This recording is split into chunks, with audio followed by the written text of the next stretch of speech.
Number 8 is fantastic Yes. because these two have been linked for their entire careers because they were drafted back to back, and there's been storylines that Brian Flores won at one and got the other. Still don't know if that's true or don't know if I believe it. Uh, and fans in general wanted one more than the other. So, of course, we're talking about Tua Tagovailoa and Justin Herbert, who were drafted number 5 and number 6 in the 2020 NFL Draft, and have been pretty much tied at the hip ever since. Hmm. I think largely people consider Herbert to be the better quarterback. I would probably consider him to be too. Though neither of them has really lived up to the 5th or 6th pick in the NFL draft, if you ask me. Uh, Neither of them has won anything of significance. Neither of them has had the ability to stay healthy. Uh, so when we're looking at this matchup, though, I do know one thing.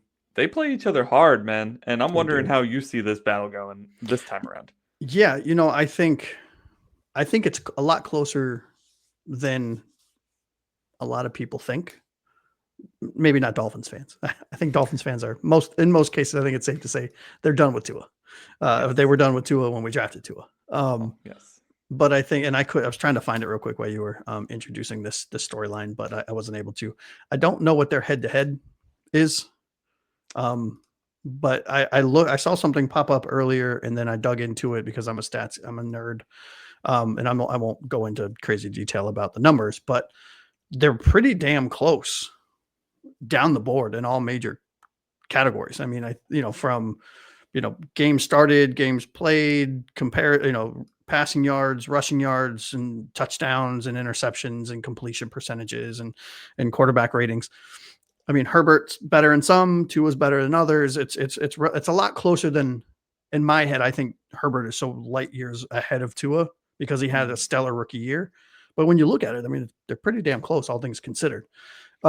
I think now, given all of the turmoil and the ups and downs and bumps and bruises that the Miami Dolphins that have had this year so far, right, with all of the question marks and the poor coaching and the injuries and so on and so forth, I almost have to by default give the edge to Herbert, right? Yeah. Because I think he's in a much better situation, albeit I just found out earlier today. I don't know why I didn't hear it sooner, but Amarian Hampton, who was a player I was terrified of playing against, is out for the foreseeable future. So that might help us. He was one of Herbert's guys. Yeah, for at least the next 4 weeks because he's put on IR. Yep. And then, who his wide receivers are terrifying. Absolutely, absolutely That's an terrifying. understatement. Yeah, I mean, Lad McConkey and Keenan Allen are, And Quentin Johnson. and Quentin Johnson. I mean, versus a secondary in the Dolphins who are basically public baggers, if Publix, which is a grocery store for those of you that are living up north. They're not good. Our cornerbacks aren't good, so I'm nervous. It'll be really interesting. Yeah, I think a lot of people are expecting and I don't know if we'll get into this, but a lot of people are expecting the run game, right? I don't Mm-hmm. think so. I think if the Chargers look at the secondary, they look at their receivers, they think to Yeah, themselves, that's a matchup I want. yeah. If you have Um, Herbert, start him in fantasy. I know I have him and Dak, and they both have great matchups. I hate that. I hate Oof. Are that. you in a? Is that in dynasty or regular? No, regular. Yeah. Regular. Yeah. Yeah. Hey, Balaka, thanks for joining the show, man. We Hey. are here to spice up your night and let you know how the Dolphins are going to beat the Chargers this weekend. So, What's good, Blake? hopefully, you're ready for that. We're just talking Tua versus Herbert. Lots of good Yep. points here by Josh. Listen, I'm looking at their career stats, and it's interesting. Herbert has 6,000 more yards than Tua, which I think is kind of expected given the number of games that Tua has missed. Yep. But similar passer ratings, similar touchdown percentage, similar interception percentage. They've been sacked about an equal number of times, similar average yard per completion, similar completion percentage.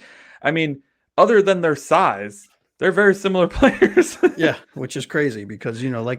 we alluded to at the top of this segment.